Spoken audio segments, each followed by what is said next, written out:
화요일 하나님의 은혜를 바라며 나아가도록 하겠습니다. 기도하겠습니다.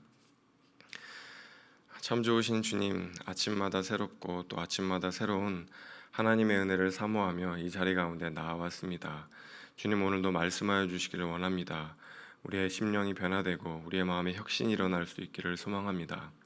그래서 우리로 모든 염려와 걱정을 내려놓고 하나님께로 다시 한번 발돋움할 수 있는 귀한 은혜의 시간이 될 수 있도록 성령 하나님 함께하여 주옵소서.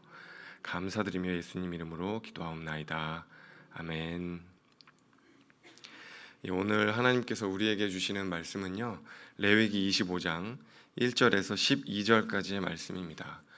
오늘 묵상 본문은 22절까지 되어 있는데요, 오늘 12절까지만 하나님의 말씀을 나누도록 하겠습니다. 제가 한 절 한 절 하나님의 말씀 봉독하겠습니다.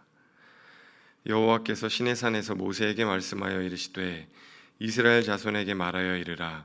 너희는 내가 너희에게 주는 땅에 들어간 후 그 땅으로 여호와 앞에 안식하게 하라. 너는 6년 동안 그 밭에 파종하여 6년 동안 그 포도원을 가꾸어 그 소출을 거둘 것이나 7째 해에는 그 땅이 쉬어 안식하게 할지니 여호와께 대한 안식이라.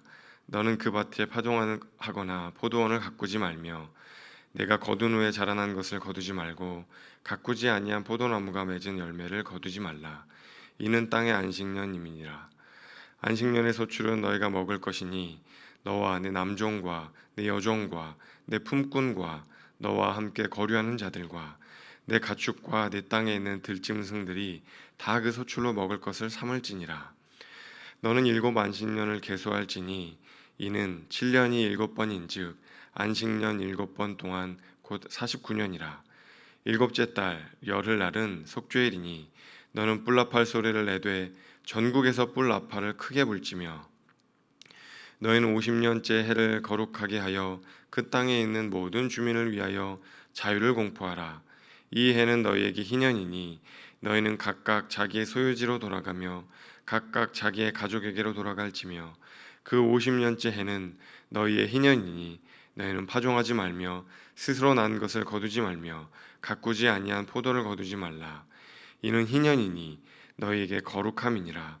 너희는 밭의 소출을 먹으리라. 아멘. 아멘. 예, 감사합니다. 어제 우리는 레위기 24장에서요 진설병 그리고 등잔불에 대한 이야기를 다루었습니다. 등잔불은 아침 저녁으로 이제 새 걸로 바꾼다고 했죠. 기름을 바꿔준다고 했죠. 진설병은 일주일에 한 번씩 이제 새 걸로 바꿔준다는 말씀을 드렸습니다. 이를 통해서 연중에 이스라엘을 지켜야 할 그런 7대 절기뿐만이 아니라 매일매일 드려야 하는 이 등잔불과 그리고 또 일주일에 한 번 해야 하는 그 진설병을 통해서 우리가 매일매일 하나님의 임재를 경험하고 우리 인생이 새로워져야 한다. 이제 그런 말씀을 나누었습니다. 이제 오늘은 안식년과 이제 희년에 대한 이야기가 나오기 시작하는데요. 먼저 이제 안식년에 대한 것을 살펴보겠습니다. 1절부터 7절까지가 이제 안식년이고 그 이후에는 이제 쭉 희년에 대한 이야기가 나옵니다. 안식년은 다 아시겠지만 이제 6년 동안 일하고 그리고 이제 7년째 쉬는 그런 이제 법이죠. 그런데 여러분 누가 쉬는 거죠? 오늘 말씀에 보면 누가 쉬는 거죠? 사람이 쉬는 게 아니고요. 땅이 일단 쉬는 게 가장 중요합니다. 땅이 쉬는 게 가장 중요한 거예요. 그래서 우리가 이제 23장에 나온 안식일은 사람이 쉬는 거였고 오늘 나온 이제 안식년은 땅이 쉬는 게 이제 핵심이다. 이제 그렇습니다. 이스라엘 민족이 이제 광야에서 이제 유목민 생활을 하다가 여러분 가나안 땅에 들어가면 정착을 하게 되겠죠. 정착을 하게 되면 거기서 뭐를 할까요? 농사를 짓겠죠. 그렇죠? 농사를 이제 지면은 땅이 아무래도 이제 열심히 이제 열일을 하게 되겠죠. 그러니까 이제 그 가나안 땅에 들어갔을 때 6년에 한 번씩은 땅을 쉬게 해줘라. 이제 그런 법을 하나님께서 이제 말씀을 하고 계시는 겁니다. 그래서 안식년에 지켜야 할 세 가지가 있습니다. 근데 그게 뭐냐면 먼저 4절에 보면은 씨를 파종하지 말아라. 이제 그렇게 이야기를 해요. 여러분 씨를 뿌린다는 건 농사를 짓겠다는 거잖아요. 농사 짓지 말라는 이야기를 이렇게 이제 하는 거고요. 또 두 번째로 포도원을 관리하거나 가꾸지 말아라. 여러분 같은 이야기죠. 농사짓지 말아라. 이제 그런 이야기를 달리 이제 표현하고 있는 거죠. 땅에 뭔가 어떤 인위적인 무언가를 하지 말라는 겁니다. 세 번째, 그런데 인위적으로 무언가를 안 한다고 해서 그러니까 우리가 땅에 어떤 농사를 안 짓는다고 해서 땅이 정말 아무것도 안 하고 쉬나요? 그렇지는 않죠. 땅은 이제 저절로 뭔가 이렇게 열매를 먹고 풀이 나기도 하고 이제 하는 것들은 있을 수밖에 없습니다.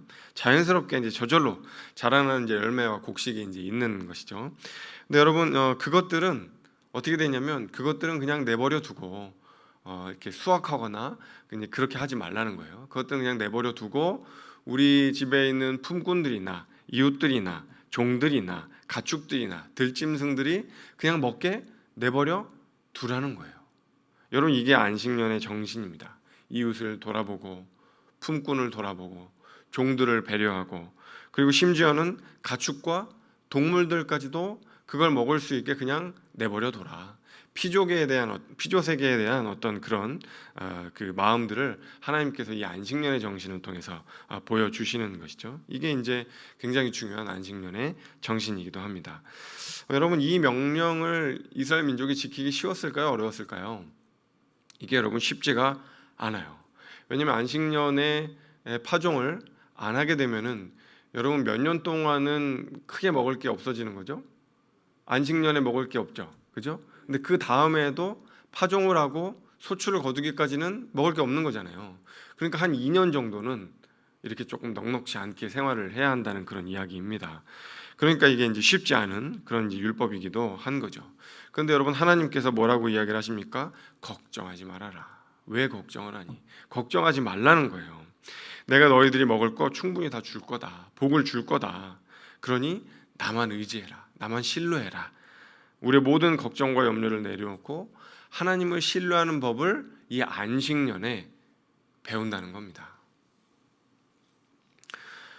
여러분 우리 사랑하는 오대식 목사님께서 지금 안식년 기간 중에 계시죠. 여러분 많이 이렇게 보고 싶으시죠? 저도 이제 많이 보고 싶습니다. 여러분 목사님이 안 계시니까 많이 그립고 외롭고 또 이렇게 아쉬울 거라는 생각이 듭니다. 여러분 근데 이제 우리 부교육자들 이제 저희들은 이제 어떨까? 여러분 한번 생각해 보세요. 오대식 목사님이 이제 안식년을 가지시고 나서 첫 달은 솔직히 말씀드리면 조금 좋기도 했습니다. 뭔가 이렇게 괜히 뭔가 이렇게 마음에 이렇게 뭔가 이렇게 좋은 느낌도 있고 이제 그랬어요. 근데 여러분 둘째 달, 셋째 달 시간이 지나니까요. 목사님이 너무 뵙고 싶은 것도 있고 목사님이 안 계시니까 그 빈자리가 너무나 큰 거예요. 이건 정말 솔직히 정말 진짜로 목사님 빈자리가 너무나 크게 느껴지는 거예요. 그래서 지금은요 목사님께서 빨리 돌아오시면 좋겠다 그런 마음이 훨씬 더 커졌어요. 그 한 사람의 어떤 영향력은 그 사람이 그 자리에 안 계시면 더 많이 이렇게 깨닫게 된다고 하잖아요. 근데 제가 그것을 많이 느끼게 되는 것 같아요. 시간이 지날수록 우리 담임 목사님의 빈자리가 크게만 느껴져서 빨리 돌아오시면 좋겠다 이제 하는 생각이 들었는데요. 그때 이 안식년 생각이 나는 거예요. 그렇지. 하나님께서 이 안식년에 하나님을 더욱더 의지하는 법을 가르쳐 주신다고 했는데 내가 더 기도해야겠다. 내가 더 하나님을 붙들어야겠다. 그런 생각들을 요새 이제 더더군다나 많이 하고는 합니다. 저처럼 담임 목사님을 이렇게 너무나 그립고 또 뵙고 싶은 분이 계시다면 그 마음은 여전히 간직한 채로 계시면 또 좋을 것 같고 또 우리 목사님을 위해서 건강 잘 회복하시고 잘 재충전하실 수 있도록 기도하시면 좋을 것 같고요. 또 한편으로는 우리 주님께서 하나님을 더욱더 의지하고 하나님을 더욱더 신뢰하라는 마음을 주시는가 보다 하고 모든 걱정 염려를 내려놓고 또 하나님께 더 기도하며 나아가시면 좋을 것 같습니다. 자, 그리고 이제 8절부터는 희년에 대한 이제 이야기가 나옵니다. 오늘 이제 간단히 살펴보고 또 이제 수요일 또 목요일 이제 계속해서 살펴볼 텐데요. 희년은 안식년을 7번 가진 후에 50년째 해 돌아오는 거예요. 희년은 그렇죠? 안식년을 7번 하면은 49년이잖아요. 그리고 50년째에는 이제 희년이라고 하는 거예요. 아까 이제 안식년은 땅의 안식년이라고 이야기를 했잖아요. 땅의 안식년. 그런데 이 희년에 대해서는 어떻게 이야기를 하는가? 10절에 보면은 이런 말씀이 있어요. 10절. 너희는 50년째 해를 거룩하게 하여 그 땅에 있는 모든 주민을 위하여 자유를 공포하라. 그 땅에 있는 모든 주민을 위하여 자유를 공포하라. 여러분 50년째 되는 희년에는 누구를 대상으로 이제 말씀이 선포되는 거죠? 그 땅에 있는 주민, 모든 주민, 그러니까 사람에 대해서 해당되는 게 여러분 희년입니다. 희년의 핵심은 사람을 향한 거다. 그래서 이제 가난한 이들에게 자유를 주고 가난한 이들을 회복시켜 주는 게 이제 희년입니다. 예를 들면 이제 이런 거예요. 누가 먹을 게 없어서 하나님께서 주신 땅을 팔아서 이제 먹을 거를 이제 이렇게 사서 이제 먹었다고 여러분 생각을 해보세요. 땅을 이제 팔았어요. 자기 소유의 땅을. 그런데 여러분 자기 소유의 땅을 팔았으니까 이제 자기 소유가 아니잖아요. 그런데 50년 뒤에는 다시 자기 땅으로 이 땅을 되돌려 받는다는 거예요. 50년째 희년에는. 여러분 기가 막히죠? 근데 이건 이제 그랬다는 거예요. 또 누군가가 너무나 가난해서 남의 집에 빚을 졌어요. 그 빚을 다 못 갚고 그 집에 가서 종살이를 했다고 여러분 생각을 해보세요. 그런데 50년째 되는 해에는 어떻게 되는 거예요? 빚도 다 탕감해줘요. 그리고 종살이 안 해도 됩니다. 희년에는 그렇다는 거예요. 매번 그랬다는 게 아니고요. 희년에는요 빚을 다 탕감해주고 다 원위치 시키는 겁니다. 다 회복시켜주는 거예요. 그런데 이제 희년이 언제 시작을 했냐 하면은 9절에 보니까요 7월 10일 대속죄일에 시작을 했다라는 거예요. 7월 10일 대속죄일이 시작했다는 거죠. 여러분 속죄일이 뭔가요? 하나님께서 우리의 죄를 용서해 주시고 우리를 회복시켜 주시고 거룩을 선포하는 날이 이제 대속죄일이잖아요. 그러니까 속죄일의 희년이 선포되었다고 하는 건 하나님께서 우리를 죄로부터 해방시키기를 원하시는 만큼 우리를 사회적으로도 경제적으로도 회복되기를 바라신다. 영적인 원리가 사회 경제적인 어떤 제도로 나타난다. 이제 이런 겁니다. 제가 이제 청년 시기에요. 예수님이 이제 나의 죄를 용서해 주시고 나를 구원해 주셨구나. 이게 이제 처음에는 예수님을 믿고 나서 너무나 이제 감격스러워서 하나님의 말씀 묵상하고 기도하고 또 맨날 뭐 예배 집회 다니고 또 이렇게 말씀 좋은 목사님들 집회들 찾아다니고 막 이제 그런 식으로 이제 청년 때 이제 많이 이제 보내곤 했었어요.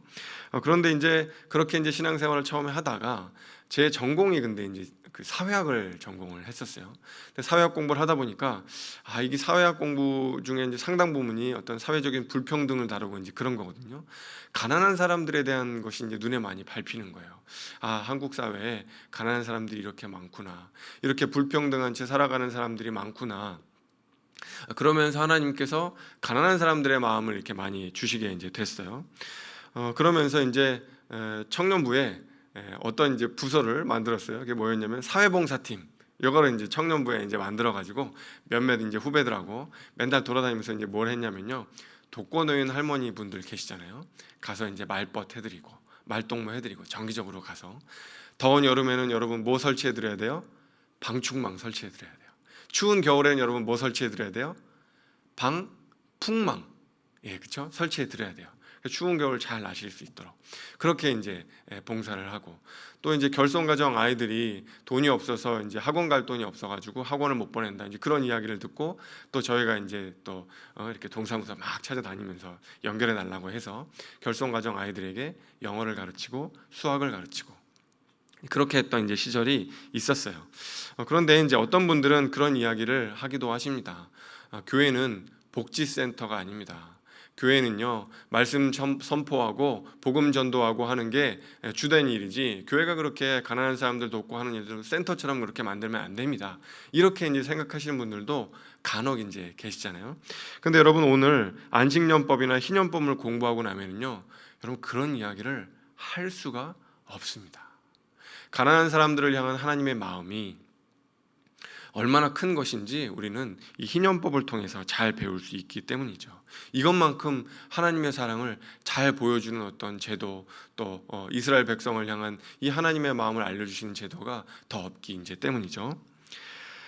이제 여러분 말씀을 마치려고 하는데요. 오늘은 이렇게 적용을 해보시면 좋을 것 같습니다. 여러분 뭔가 일이 잘 안 풀려서 걱정도 되고 잠도 잘 안 오고 하시는 분들이 계시다면 하나님께 다 맡기길 원합니다. 주님, 제가 할 수 있는 최선을 다하겠습니다. 하지만 주님, 제가 할 수 없는 영역이 있습니다. 주님, 안식년, 희년에 농사도 안 짓고 무려 2년이나 3년을 하나님께서 주시는 은혜로 이스라엘 민족이 살았던 것처럼 저도 하나님만 바라볼 수 있기를 원합니다. 모든 염려와 걱정을 내려놓습니다. 그렇게 기도하시면 좋을 것 같습니다. 우리 높은 뜻 덕소교회 모든 성도님들이 우리의 모든 염려와 걱정을 내려놓고 하나님만 바랄 수 있는 하루 되기를 간절히 소망합니다. 주님, 오늘도 주님을 바라보며 이 자리 가운데 나와왔습니다. 때로는 나의 힘이 닿는 데까지 발버둥을 쳐보다가도 이내 좌절하고야 마는 저희들입니다.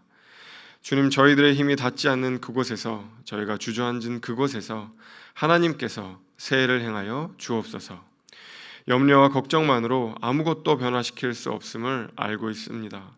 바라오니 주님, 우리가 기도하고 모든 걱정 내려놓을 때 하나님, 우리의 삶 가운데 새해를 행하여 주옵소서. 그렇게 하나님을 의지할 수 있는 하루가 될 수 있도록 아버지 하나님 동행하여 주옵소서. 감사드리며 이 모든 것 예수 그리스도 이름으로 간절히 기도하옵나이다. 아멘. 이제 각자의 기도 제목을 들고 더 깊은 기도의 자리 가운데 나아가도록 하겠습니다.